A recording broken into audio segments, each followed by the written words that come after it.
20 ноябрдагы Жогорку Кеңештин депутаттары менен мектеп окуучуларынын жолугушуусунда жагымсыз окуя болду. Жыйын алкагында номер 87 мектептин окуучусу 2000 баланы бир гана медайым дейлерин айтып жаткан. Бизди медайым эмдөөнү балдарга акыга кылат, деди окуучу. Анын бул сөзүнөн кийин депутаттар жапырт күлүп жиберишти. Бул окуядан кийин окуучу кызыйлап сөзүн улантуудан баш тартты. Билегине укол саят, укол сайганда аны дагы бекер сайбай акчага саят. Ошентип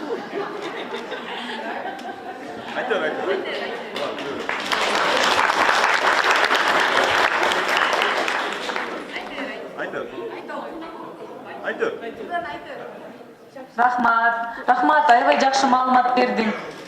Кол чапканы сен жакшы маалымат берген үчүн биз баарыбыз кол чабып атабыз да, сени колдоп. Азаматсың.